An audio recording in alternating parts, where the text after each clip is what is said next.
Today we're going to talk about how to build a high-performance team, leveraging the power of advanced insights assessments. This is a data-driven approach to team building, and that is we work with your team to use our assessments that demonstrates different working styles and helping the team understand each other's working styles better. It's best to use this workshop as an important step toward high performance after everybody on your team has taken our assessments, when you want to develop a high performance team, and also, of course, when you want to use real data to build your team. The purpose here is to deepen the understanding of different working styles. It will teach your group to value diversity among the different styles in the group, and therefore increase team productivity. Our Advanced Insights Assessment Bank includes 3 parts.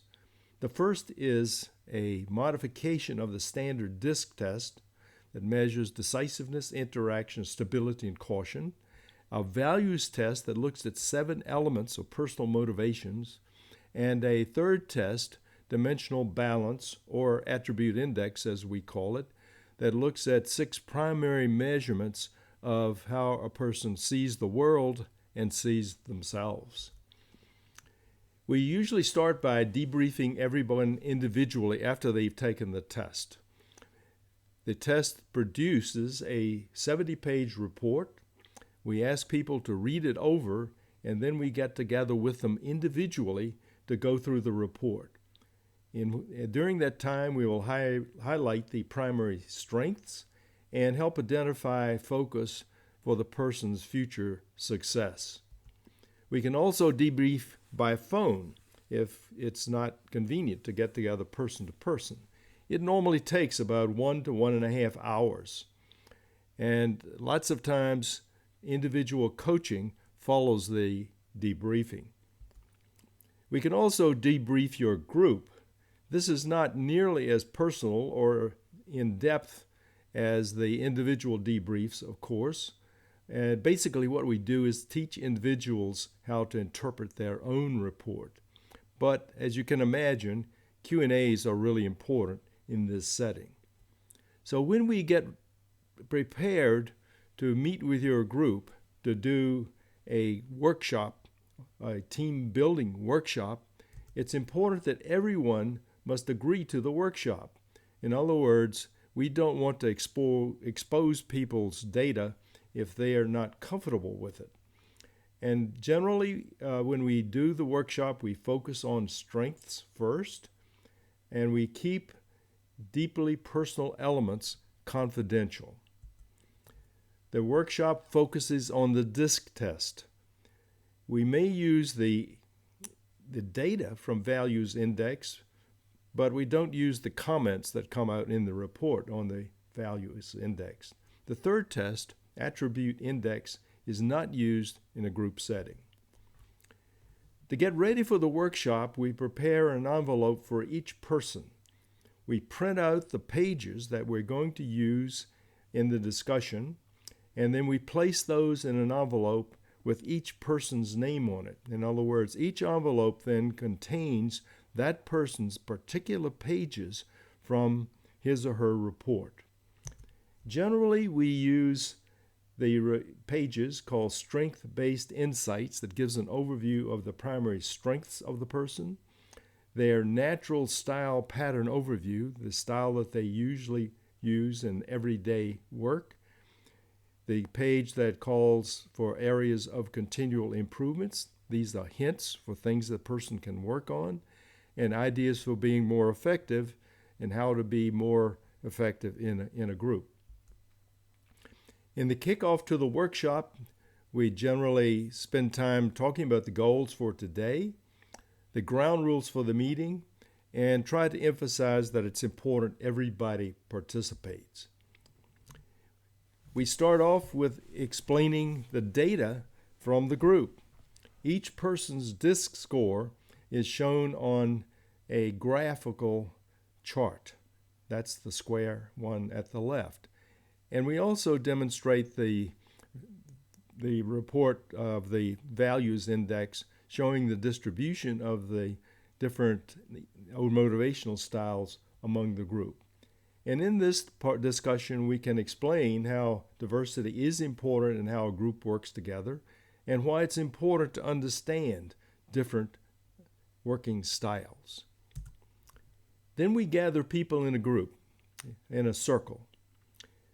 And we generally try to make sure people can actually look each other in the eye so they can talk to one another. It's important to create a comfortable environment, both physically and emotionally. It's important to break the ice and try to detect if anyone is uncomfortable. Then we will spend enough time so that we can actually have people warm up to each other. Sometimes we break the ice by playing a game, as these fellows are doing, but usually it's okay just to ask 3 questions and have each person answer these for the group. Where did you grow up? What was your birth order? And what was the biggest challenge you faced while growing up? Then we put the envelopes on the floor or on a table. And it's best to hide the name so people don't know what envelope they're picking up. But if they happen to pick their own, then they put that back and then shuffle and pick up another one. So each person picks up another's person's envelope. We try to avoid people just trying to select the person that they would prefer to talk to. And at this point, we can expect some trepidation, even nervousness among the people. So, for instance, if the boss is in the group, then who's going to get the boss's envelope? Each person picks an envelope of another person, and then each reveals whose envelopes they got. They review the materials inside and prepares to read the pages. And then we go around the circle with each person reading strength-based insights, for instance, to the person to who they are addressing in other words, the person whose envelope they got. That reader looks at the page owner, reads each item, and then the page owner responds. Yes, I agree with that, or no, I'm not so sure. And then other people in the group can discuss what they see about the person. And sometimes you see that there are agreement, and sometimes there are some contradictions. But at this stage, usually many discussions ensue. But it's important at this stage to keep it positive.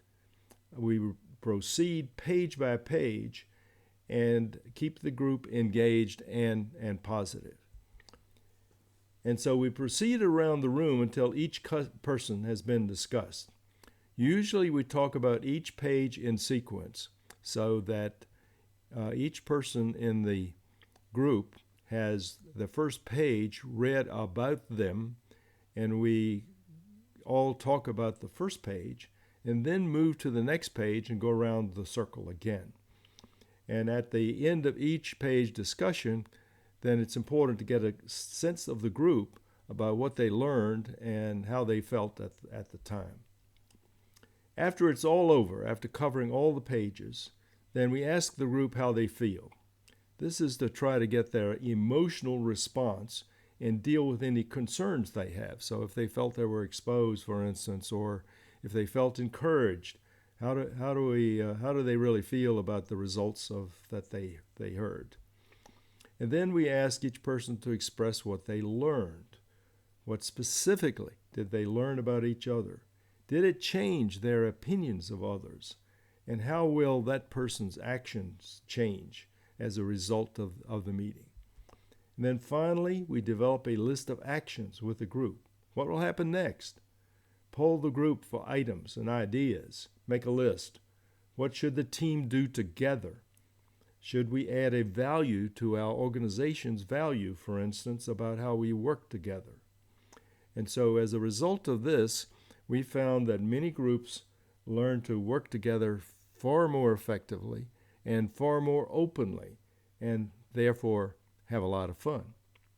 So to find out more information, or if your group has not taken the assessments, then you can contact us here at mybridgeonline.com, or grant@mybridge.online.com, or warren@mybridgeonline.com. And there are our telephone numbers as well. We'd be happy to work with you.